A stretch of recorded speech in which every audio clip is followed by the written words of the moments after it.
नमस्कार दोस्तों, आइए आज सुनते हैं श्री शरद चंद्र चट्टोपाध्याय जी द्वारा रचित उपन्यास चरित्रहीन का अगला अध्याय।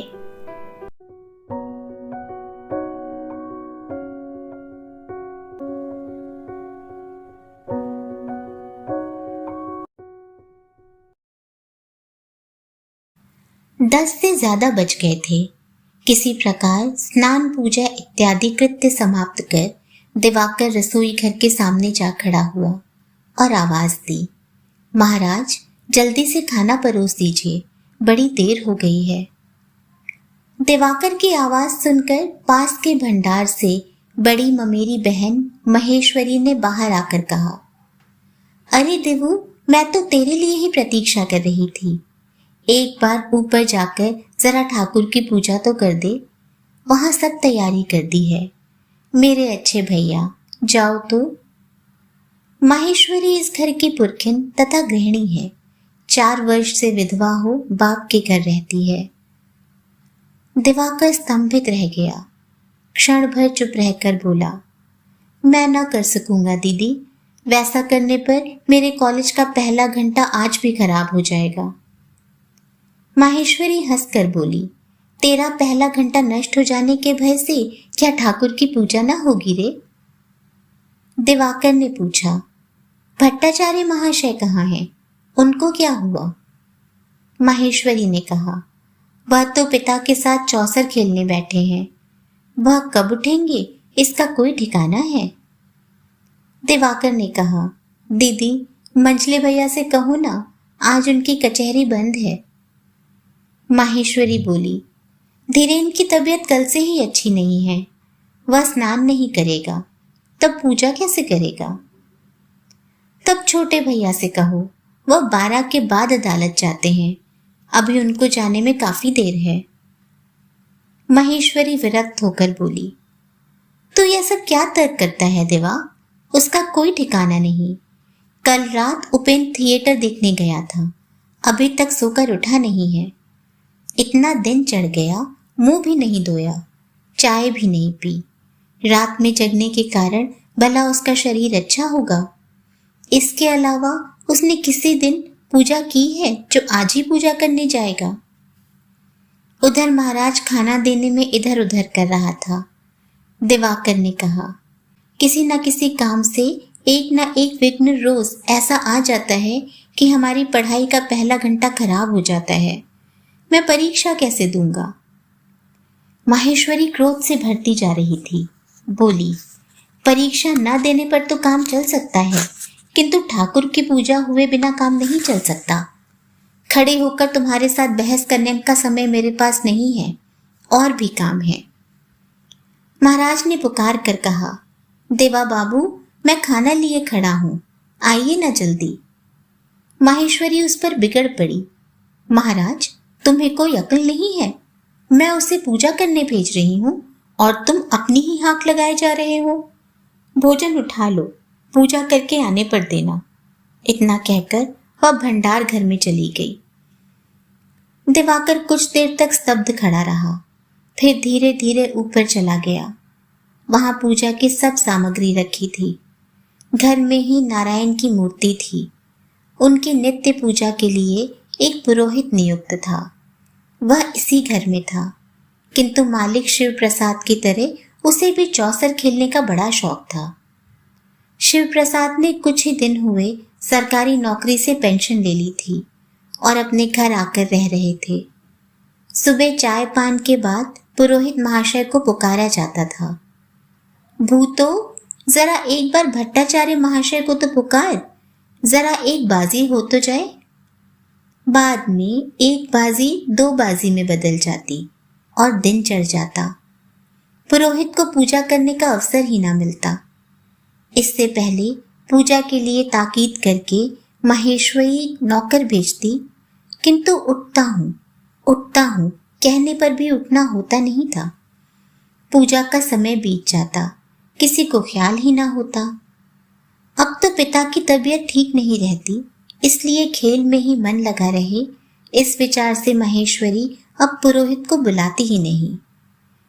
उसको अर्थात दिवाकर को फंसाकर रोज पूजा करा लेती थी। दिवाकर को सवेरे चाय पीने का न तो अभ्यास था न उसके लिए अवकाश ही था। रोज ही सुबह नौकर के साथ उसे बाजार जाना पड़ता। आज बाजार से लौटकर किसी प्रकार नित्य कर्म करके वह भोजन करने आया था। दिवाकर पूजा करने तो गया, किंतु आसन पर बैठकर सोचने लगा, दूसरे के घर रहने का सुख यही है।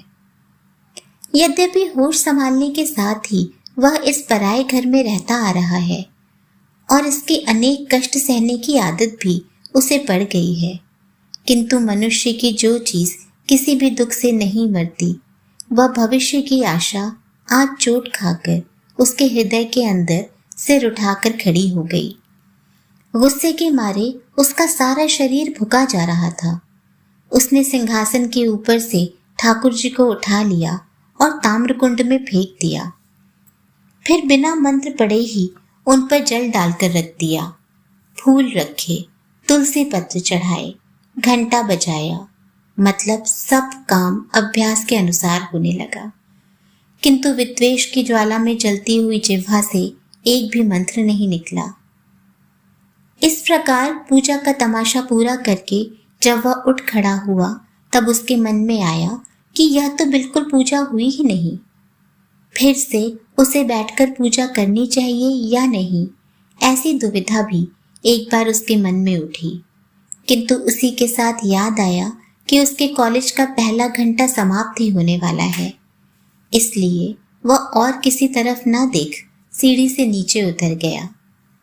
वह सीधे बाहर जा रहा था कि भंडार से माहेश्वरी ने देखा और बुलाकर कहा, खाए बिना जा रहा है क्या रे? नहीं, अब समय नहीं है, माहेश्वरी बोली। तब कॉलेज से जरा जल्दी लौट आना। दिवाकर कुछ जवाब दिए बिना ही चला गया। वह अपने बाहर बने छोटे से कमरे में आकर जब कपड़ा पहन रहा था तो उसकी आंखों में आंसू भर आए। सामने के बैठक खाने में तब भी चौसर का शोर मच रहा था। एकाएक दरवाजे के पास कोई आवाज सुन दिवाकर ने पीछे फिर कर देखा कि नौकरानी खड़ी है। तुरंत कपड़े से आंख पोंछकर पूछा, क्या है? नौकरानी ने कहा, छोटी बहू माँ आपको बुला रही है। आता हूं, तुम जाओ। नौकरानी के चले जाने पर छोटी टाइम पीस की ओर देखते हुए क्षण भर इधर उधर करके बाएं हाथ की किताबें उसने टेबल पर रख दी और कपड़े से एक बार अच्छी तरह आंखें पोंछकर अंदर चला गया। दिवाकर को बुलाने भेजकर सुरबाला अपने कमरे के सामने ही खड़ी उसकी राह देख रही थी। दिवाकर ने पास आकर पूछा, क्या है? सुरबाला दिवाकर के सामने नहीं बोलती, ओट देकर बात करती है। सिर के घूंघट को और आगे खींचते हुए बोली, जरा अंदर आओ। कह इतना कमरे में जाकर इशारे से दिखा दिया। फर्श पर आसन लगा हुआ है। एक कटोरे में दूध और रकाबी में 2-4 संदेश रखे हैं। उधर दिखाकर बोली, खाकर तब स्कूल जाओ। दिवाकर कुछ भी न कहकर खाने बैठ गया। पास ही शैया पर उसके छोटे भैया उपेंद्र नाथ तब भी निद्रित की भांति पड़े हुए थे।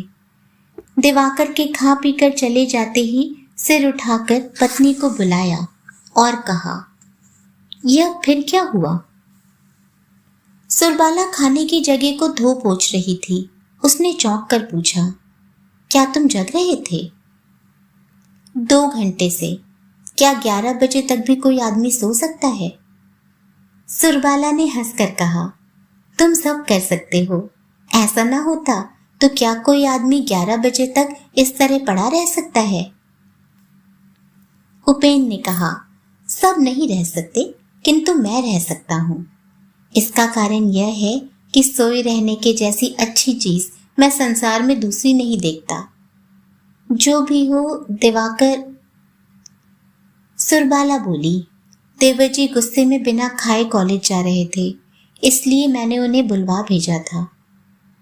गुस्से के कारण? सुरबाला ने कहा, गुस्सा ठीक ही था। उस बेचारे को सुबह पढ़ने का अवसर ही नहीं मिलता। बाजार जाना होगा, लौट आने पर पूजा करनी होगी। किसी किसी दिन तो 11-12 बज जाते हैं। भला सोचो तो कि वह कब खाए और कब पढ़ने जाए। मैं ठीक समझ नहीं पाया, क्या भट्टाचार्य महोदय ज्वरग्रस्त हैं? सुरबाला ने कहा। ज्वर क्यों होने लगा? बाबूजी के साथ चौसर पर बैठे हैं, फिर उनका भी क्या अपराध है? बाबूजी के बुलाए जाने पर वह नहीं कैसे कह सकते हैं? उपेंद्र बोला, हाँ, वह तो नहीं कह सकते, किंतु पहले क्या वह नौकर के साथ बाजार नहीं जाते थे? सुरबाला ने कहा, सिर्फ चंद दिन शौक के मारे गए थे, नहीं तो बराबर देवर जी को ही जाना पड़ता है। कहकर उपेंद्र के करवट बदलने की चेष्टा करते ही सुरबाला भयग्रस्त स्वर में बोली, क्या अब भी करवट बदलते रहोगे? उपेंद्र चुपचाप और भी 5 मिनट तक पड़े रहे, फिर उठ बैठे और बिना कुछ कहे बाहर चले गए। उस दिन ठाकुर जी की पूजा नहीं हुई। यह बात सोचते सोचते दिवाकर उदास मुंह से धीरे धीरे कॉलेज जा रहा था। घर में इतनी बातें हो गईं, पर वह सिर्फ यही सोच रहा था कि ठाकुर जी की पूजा तो हुई नहीं। अनेक दिन अनेक प्रकार की असुविधाएं सहकर भी वह इस काम में लापरवाही नहीं करता था। वैसा करने की भावना भी किसी दिन उसके मन में नहीं आई। खास तौर से इसलिए भी वह आज की बात को याद कर पीड़ा का अनुभव करने लगा। यद्यपि वह दलीलों से बार बार मन को सांत्वना दे रहा था कि भगवान किसी एक ही स्थान पर बंधे हुए नहीं हैं, इसलिए एक जगह भोग न लग सकने पर सभी दूसरी जगह तो लगता ही है। फिर भी अपने अभुक्त ग्रह देवता नित्य पूजा और भोग से वंचित होकर क्रुद्ध मुख सिंहासन पर बैठे रह गए तो उनकी प्रतिहिंसा के भय से उसके मन में कोई भी तर्क बैठ नहीं पा रहा था। कॉलेज पहुंचकर सुना प्रोफेसर के बीमार पड़ जाने के कारण पहले घंटे का क्लास लगा ही नहीं। यह सुनकर दिवाकर को खुशी हुई। परीक्षा निकट आ रही है, यह कहकर छात्रगण हाजिरी के हिसाब के लिए कॉलेज के क्लर्क को परेशान कर रहे थे। आज जब और दूसरे छात्र इसी उद्देश्य से ऑफिस की ओर जाने की चेष्टा कर रहे थे, तब दिवाकर भी पहुंच गया। किंतु ऑफिस के सामने पहुंचकर ठाकुर जी की पूजा न करने की बात याद आते ही वह ठिठक गया। एक ने पूछा, रुक क्यों गए? दिवाकर ने संक्षेप में ही उत्तर दिया, आज रहने दो। रहने क्यों दें? आओ ना, आज ही देख लें। नहीं, रहने दो, कहकर वह लौट गया। हाजिरी के बारे में उसके मन में बहुत संदेह था। उस संदेह की मीमांसा करने का साहस आज के दिन उसे किसी प्रकार नहीं हुआ। खाकर न आने पर भी उसे घर लौटने की कोई जल्दी न थी। नाना कारणों से आज उसे भूख भी न थी। छुट्टी के बाद कॉलेज के फाटक के समीप आकर उसने देखा उसके बीए क्लास के छात्रों का दल दूर खड़ा बहस और शोरगुल कर रहा है। दिवाकर दूसरी तरफ मुंह करके खिसक गया और जो रास्ता सीधे गंगा जी की तरफ जाता था उसी पर चल पड़ा। टूटा फूटा घाट मृत कंकाल की भांति पड़ा हुआ था। स्थान स्थान पर ईंटों के भग्न स्तूप सिर्फ इतनी बात बताते थे और कुछ नहीं कि एक दिन इसकी देह थी, रूप था, प्राण था। कब, किसने इस घाट को बंधवाया था? कौन आकर यहाँ बैठते थे? कौन लोग स्नान करते थे? इसका आज कहीं कोई साक्ष्य विद्यमान नहीं है। शीतकाल की क्षीण गंगा उसके एक भाग को छूती समुद्र की ओर बही जा रही थी। उसी के एक हिस्से में बालू का मय संकरे रास्ते से होकर दिवाकर घाट पर आकर खड़ा हो गया। एक छोटे ईंट के स्तूप पर जूते खोलकर रख दिए, कपड़े उतारकर उससे किताबें दबा दी। उसके बाद जल में उतरकर हाथ मुंह धोया और सिर पर गंगा जल के छींटे मारकर भूखे ग्रह देवता को याद किया। पहले सीखे हुए सब मंत्र सावधानी के साथ दोहराए और गंगा जल का आचमन लेकर प्रणाम करके जब उठ खड़ा हुआ तब उसके हृदय को मथने वाली उन भावनाओं में बहुत कमी हो गई थी।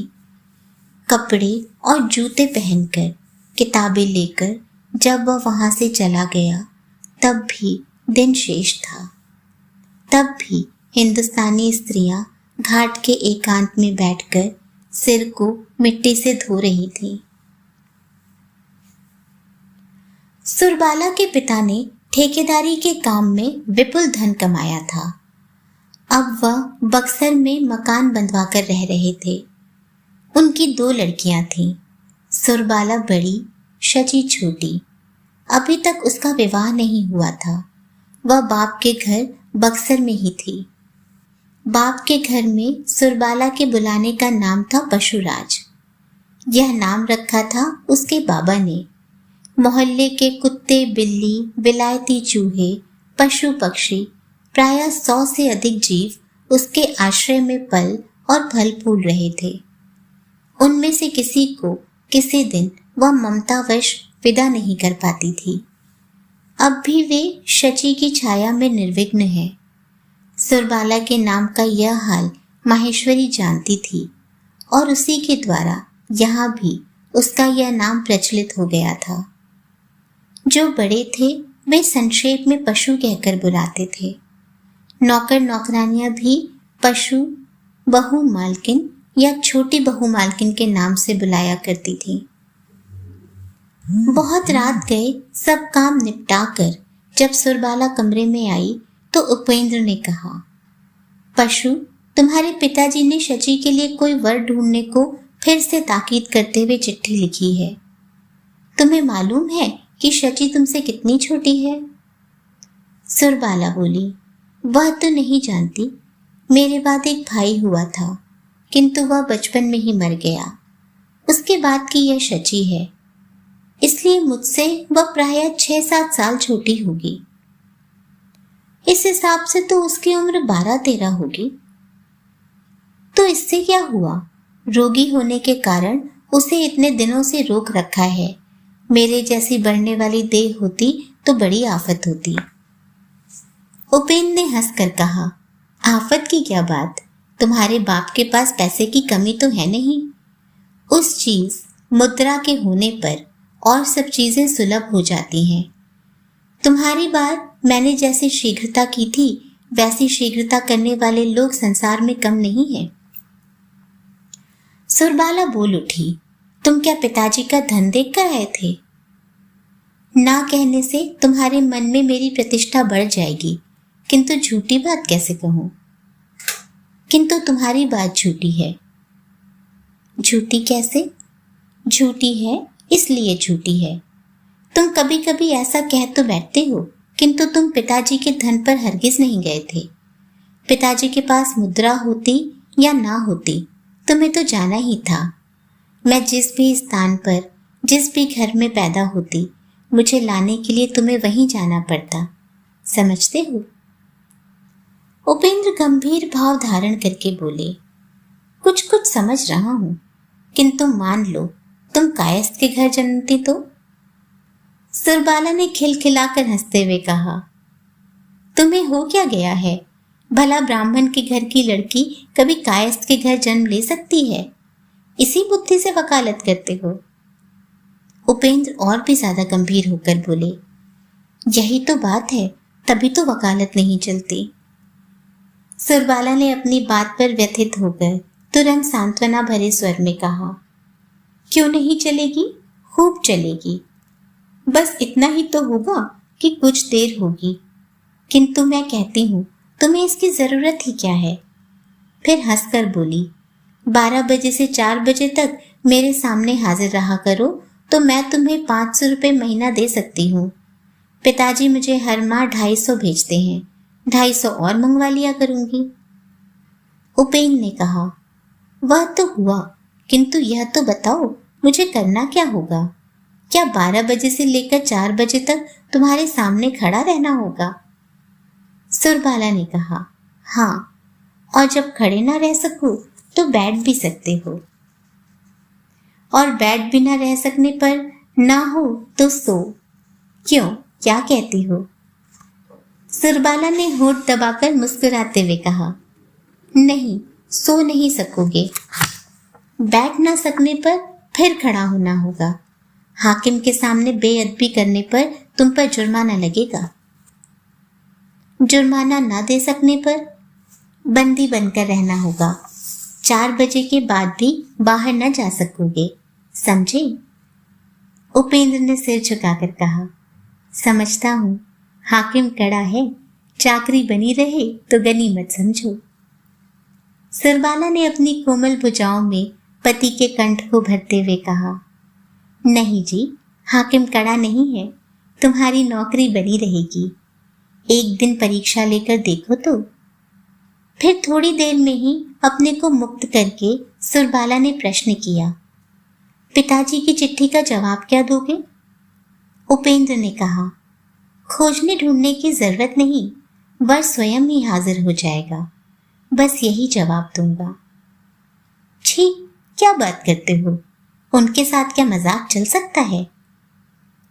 तब क्या तुम इतनी देर तक मेरे साथ मजाक कर रही थी? सुरबाला कुछ उदास होकर बोली, मैं मजाक नहीं करती, किंतु पिताजी को ऐसी बात लिखने की जरूरत नहीं। मुझे सचमुच विश्वास है कि शची के लिए लड़का ठीक हो चुका है और उसे छोड़ दूसरा कोई रास्ता भी नहीं है, किंतु तुम्हारे मुंह से वह बात सुनकर पिताजी नाराज होंगे। उपेंद्र ने हंसकर कहा, सचमुच शची के लिए लड़का तय हो चुका है, उसे मैं भी जानता हूँ और तुम भी जानती हो। सुरबाला ने उत्सुक होकर पूछा, कौन, बताओ ना। उपेंद्र ने हंसकर कहा, अभी नहीं, सब ठीक ठाक करके तब तुम्हें बताऊंगा। सुरबाला कुछ देर तक चुप रहकर बोली, अच्छा, किंतु एक बात तुम जान रखो, शची में एक दोष है, उस दोष को छिपाकर लड़का ठीक करना उचित नहीं है, उसका परिणाम अच्छा ना होगा। उपेंद्र ने उद्विग्न होकर पूछा, क्या दोष है? सुरबाला ने कहा, बताती हूँ। पिताजी की इच्छा इस दोष को छुपा रखने की जान पड़ती है। ऐसा ना होता तो वह खुद ही तुमको बताते। शची देखने, सुनने, लिखने पढ़ने में अच्छी है। यह भी ठीक है कि पिताजी के पास पैसा है, किंतु क्या तुमने शची को ध्यान से अच्छी तरह देखा नहीं है? उपेंद्र ने कहा, देखा तो है, किंतु अच्छी तरह देखने का साहस। तुम्हारे पैर पड़ती हूँ, पहले मेरी बात सुनो, इसके बाद जो खुशी हो कहना। तुम तो जानते ही हो कि शची बचपन से ही रोगिणी रही है, 2-3 बार भयंकर बीमारियों से मरते मरते बची है। एक बार बीमारी में उसका बायां पांव फूलकर पक गया। डॉक्टर ने ऑपरेशन करके उसे बचा तो लिया, किंतु उसका पांव फिर सीधा ना हो सका। तब से वह कुछ लंगड़ा कर चलती है। डॉक्टर ने कहा है कि बड़ी होने पर ठीक हो सकता है, किंतु इस आश्वासन पर विश्वास कर ब्याह करने को कौन तैयार होगा? जो सचमुच अच्छा लड़का है, उसे लड़की भी अच्छी चाहिए। जान सुनकर वह शची जैसी लड़की से ब्याह नहीं करेगा, और जो सिर्फ धन के लोभ से तैयार हो जाएगा, वह तो कैसा होगा? उपेंद्र ने स्थिर होकर सुना, फिर कहा, मैंने तो शची को अनेक बार देखा है, किंतु किसी दिन लगड़ा कर चलते नहीं देखा। सुरबाला ने मधुर मुस्कान के साथ कहा, पुरुष लोग क्या चीज देख पाते हैं, किंतु स्त्रियों की आंखों को धोखा नहीं दिया जा सकता, वे क्षण भर में दोष पकड़ लेंगी। उपेंद्र बोले, किंतु उसका विवाह तो स्त्रियों के साथ नहीं होगा कि उसकी आंखों का भय बना रहे। कैसी बातें करते हो? धोखा देकर विवाह करने की इच्छा होने पर तो कानी लड़की का भी ब्याह कराया जा सकता है, किंतु बाद में क्या होगा? उपेंद्र कुछ सोचने लगे थे, इसलिए उन्होंने कोई जवाब नहीं दिया। सुरबाला फिर से बोली, पिछली दुर्गा पूजा के समय हमारे बक्सर के घर में ठीक ऐसी ही बात हुई थी। बुआ जी तथा माँ दोनों ने कहा था कि ब्याह के पहले इन सब आलोचनाओं की जरूरत नहीं, ब्याह हो जाने पर सिर्फ जमाई बाबू को बता देना होगा। उपेंद्र ने कहा, ठीक तो है। मैं कहती हूँ यह ठीक नहीं है। मैं यह कहती हूँ कि सास और ननद को छोड़ सिर्फ जमाई को लेकर काम चलता नहीं। जो शची का स्वामी होगा वह तो उसे प्यार करेगा ही, किंतु इस तुच्छ खोट पर यदि शुरू में ही उनकी दोषपूर्ण आंख पड़ गई तो किसी दिन सुखपूर्वक घर गृहस्थी न चला पाएगी। उपेंद्र बोले, चला पाएगी, क्योंकि दिवाकर तुम्हारी बहन को दुखी न कर सकेगा। तुम या दीदी कोई शची का तिरस्कार न करेंगी। बात सुनकर सुरबाला अवाक हो गई। बहुत देर तक स्थिर भाव से बैठी रहकर बोली, तब क्या देवर जी के साथ विवाह होगा? उपेंद्र बोले, हाँ, किंतु पिताजी तो तैयार न होंगे। क्यों? उनके माँ बाप नहीं, घर द्वार नहीं, कुछ भी तो नहीं है।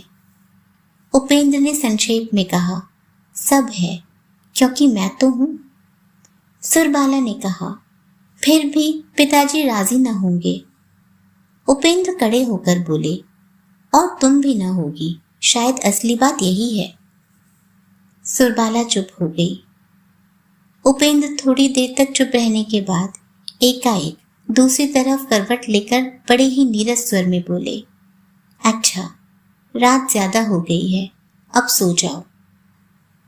उस रात बड़ी देर तक सुरबाला जागती रही। जब उसे पूरा यकीन हो गया कि स्वामी निर्विघ्न निद्रा में मग्न है, तब उसकी दोनों आंखों में एकाएक गरम गरम आंसू भर आए। स्वामी के असीम स्नेह में उसे जरा भी संदेह नहीं था, किंतु वह रोते रोते यह सोचने लगी कि इन 7-8 वर्षों के घनिष्ठ मिलन के बाद भी वह अपने पति के हृदय की ठीक ठीक था न पा सकी। शुरू शुरू में कितनी ही बार उसके मन में आया कि इस खाम ख्याल आदमी के मिजाज का कुछ भी ठीक नहीं। कब किस लिए यह क्रोधित हो पड़ेंगे, इसे जानने या समझने का कोई उपाय नहीं है। किंतु बाद के दिनों में पूछताछ कर वह इतना जरूर समझ गई कि उन्हें अच्छी तरह समझ लेने की क्षमता उसमें कभी आए या ना आए, उसका कोई काम या कोई बात अहेतुक या अनिश्चित प्रकृति वाले लोगों के समान नहीं है। विशेषतः इसी कारण दुर्बोध स्वामी के विषय में उसके भय या चिंता का पार नहीं है। खोज लगाने पर वह जब तक यही दुख करती कि यदि भगवान ने उसके अदृष्ट को इस प्रकार अच्छा बनाया तो उसी अदृष्ट को मानकर चलने की बुद्धि उसे क्यों नहीं दी। आज भी जितना ही वह मन ही मन इस बात की आलोचना करने और भीतर ही भीतर उसका कारण खोजने लगी, उतना ही अपना कोई दोष न पा वह हताश होती जाने लगी। बहन के विषय में बहन की स्वाभाविक आशंका किस कारण से दोषपूर्ण है, यह बात वह किसी तरह समझ न सकी। बाहर शीतकाल की लंबी अंधेरी रात स्तब्ध पड़ी थी और उसी की माप करता हुआ सरकारी कार्यालय का घंटा एक के बाद एक बजने लगा।